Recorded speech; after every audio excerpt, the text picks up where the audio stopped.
Following the critical praise of Resident Evil 7 for revitalizing the on-again off-again franchise, many people were left wondering what will become of the new virus, the new Umbrella, and of course the new Resident Evil. When it was announced that we were not going to get answers to those questions anytime soon, but were returning to the past, a lot of people were left confused.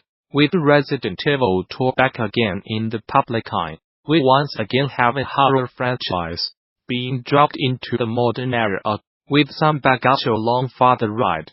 Retool from a story point of view, it's a retelling of the original, with a new re-engine, providing some high fidelity and visceral displays.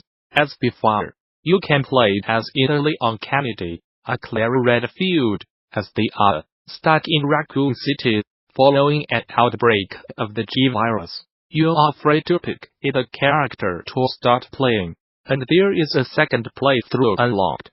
The other upon completion. The controls have been given an upgrade compared to the original's tank-like gameplay. You now control your character from a behind-the-back style and have full 360 degrees of movement.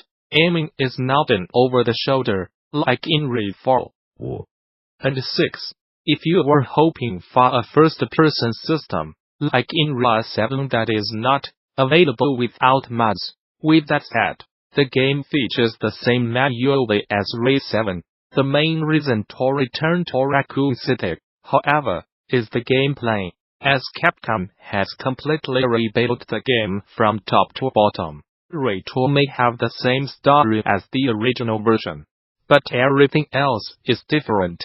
The amount of changes is too many to list here, but I want to touch on some of the big ones. The point that I want to talk about further are the enemy redesigns, and how the game features arguably some of the best enemies in a horror title. It has been far too long since I have played the original Retool, but from what I have seen, every enemy type makes a return, but with some modifications. For the first time in the franchise, zombies are at their most terrifying and hardest to fight. Every zombie moves at a different pace and gets at you, speeding up or slowing down depending on damage. Previously, headshots were a way to do bonus damage. Now, they are almost required to kill. Zombies are a lot more durable compared to previous games. Any zombie that goes down may get back up at the worst time. The only way to make sure that they are dead is to destroy the head, by any means necessary. It's no longer just shooting them in the head. You need to aim straight between the eyes to do the most damage. Your handgun has what appears to be a random chance at popping the head off, with a greater chance for precise hits, and the shotgun is more reliable. Zombies will now go between rooms to track you down, with the exception to your save room or plot areas. Specialty enemies like the Lickers and Cerberus return to make your life difficult. The new aiming system means that damage is now proximity-based, forcing you to make every shot count. Near the end of the game, you are introduced to IV enemies, who are a one-hit kill if you do not have a defense item on hand. All the boss fights have also been redesigned to take advantage of the new systems. But of course, there is still one feature we need to talk about. Mr. X has now been redesigned to be featured in all playthroughs of Retool.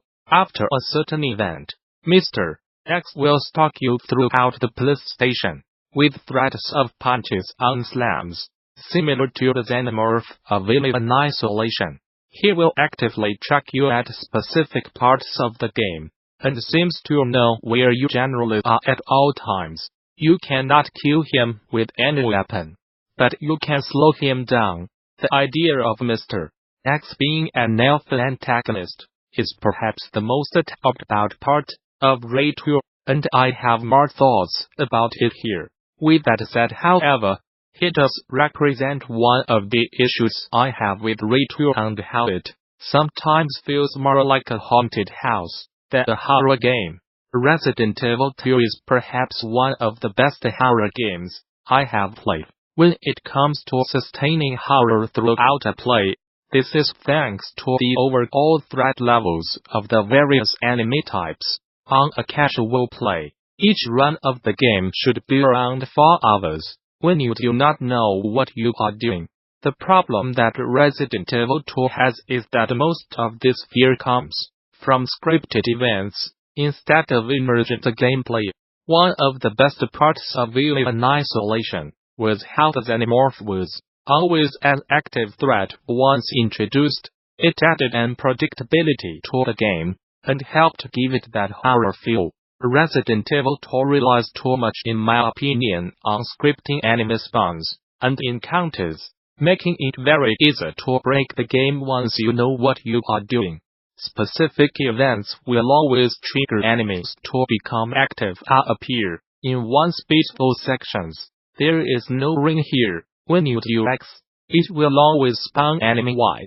With that knowledge, the game loses a lot of its bite, open intended, on subsequent playthroughs. Speaking of, I was hoping for a little more differentiation between the A and B rules through the game.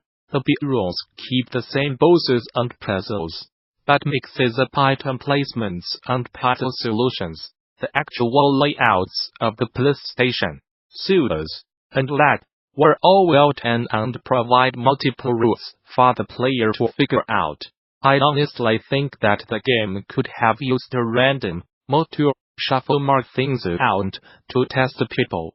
Another mechanical side of the game is knowing that there are some rooms that the enemies will never cross into.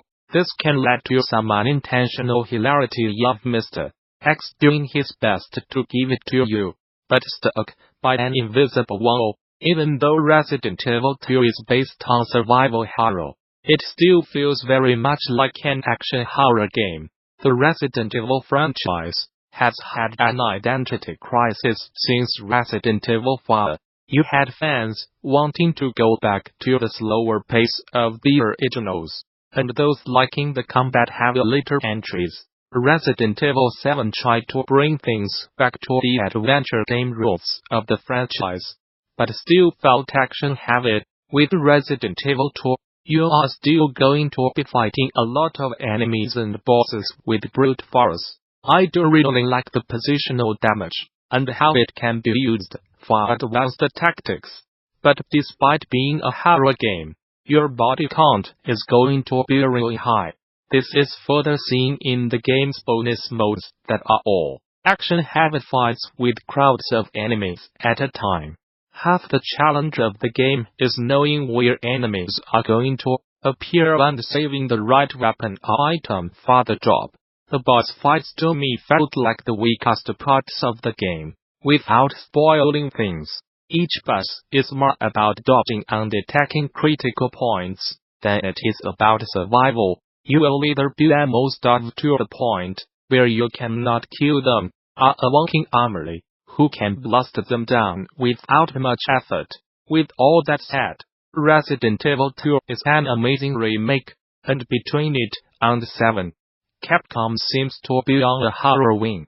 I do hope that they take lessons from both games. If when we see a Resident Evil 3 remake, a Resident Evil 8, the Gamasutra Job board is the most diverse, active and established board of its kind for the video game industry. Here is just one of the many positions being advertised right now. Location: Vancouver, British Columbia, Canada.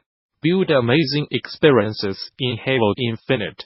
Connect players across platforms in Minecraft. Unleash your creativity in an original loop. Skybox Labs is a game development studio that works on some of the world's most iconic games.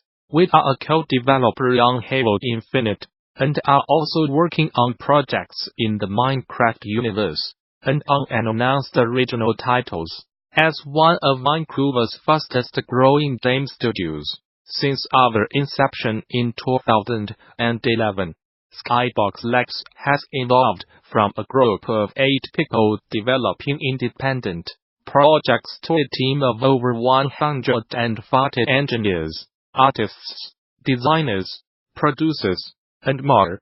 Skybox Labs is looking for an experienced senior gameplay animator to help create high-quality character and creature animations on Halo Infinite.